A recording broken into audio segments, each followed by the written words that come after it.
As you browse online, you see all these different home valuation tools that, will promise to give you an accurate assessment of what your property's value is. How do these tools work? Where are they getting their information from, and are they even accurate? So you're talking about like the Zillow Zestimate, or like when you come to Exactly. our Things like site and that. you do the instant Yeah. thing. Um, so, I mean, it's just, I don't think I'm going to blow anyone's mind with this, but it's an algorithm. Hmm. It's essentially a computer trying to figure out what the value of a home is. To be completely frank with you, I think in other parts of the country, it probably works really well. I think I think in this part of the country, where the homes are older, there's a lot of old, right? We could be a couple hundred years old easily here, and anything up to a brand new construction. And so, does it factor for that? I don't know for sure. I think it depends. We clearly don't know what the algorithms are, but what's happening is it's trying to take all these factors like location, size, and all of that. Hmm. The reality is, like most of the AI and stuff that we're learning about now, the reality is no matter how good we make it, at least from our current perspective, there's really no ability to have human eyes. We can only give it facets to consider, Yeah. which for a real estate agent is really the starting point for an analysis. Yeah, that like makes that sense. What those algorithms are spitting out is really like your first pass as an 101. agent. Yeah, it's sold for this amount X Yeah. years ago. The market has changed, has risen this much in that time. Yeah.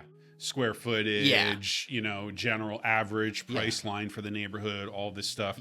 For me, that's the starting point. Yeah. And you then go deeper. I think for most sellers, well, I should say not for non-sellers, for people who are really just curious about value, those algorithms are probably good enough. And I'm saying from their perspective, not necessarily from mine. Of course, not for pricing, but just to have a general idea of what your house is worth. Yeah, I paid $3 million, it's worth $4 kind of thing. Yeah. That's you have a general idea of the progression.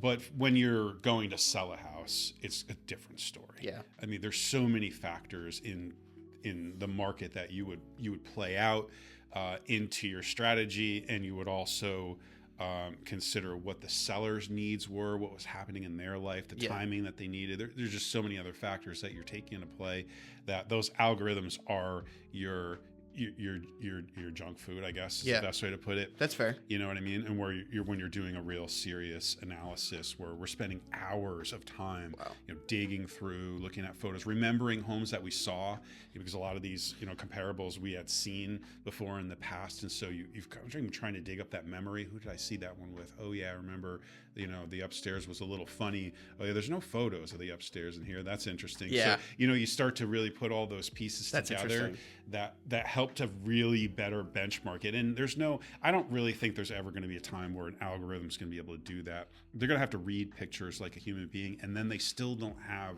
the boots on the ground experience to understand what a buyer's perspective of it. They don't know a buyer would hate this type of kitchen. Yeah. Or this, it's not going to know. Modern homes don't sell as well in this town compared to this town, as an example. Yeah.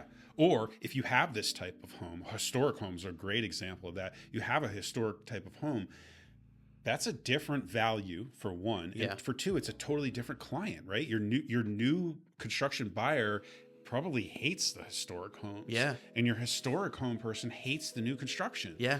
So how do you factor for all that in an algorithm? It's not gonna happen. Okay, so if I asked you to list out every possible factor that goes into pricing a home, we would probably be here for 3 hours.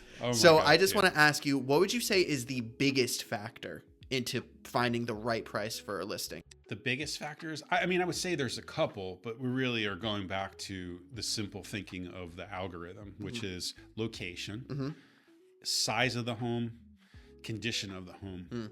I mean, those basic 3 things are probably your 3 most important. Relative to nearby sales specifically. Yeah, the neighbor, you could take a house and move it around a town, and in that same home would be worth different prices in different locations. So that's a factor. You know what I mean? So you're trying to bench to the neighborhood, not necessarily Oh, the that makes town as a sense. whole. Yeah, I mean, you take a $3 million house in mid-country in Greenwich, you put it on the water in OG. Forget it. Yeah, it's a Oh my $10 million God. house. Yeah, So easily. yeah, absolutely.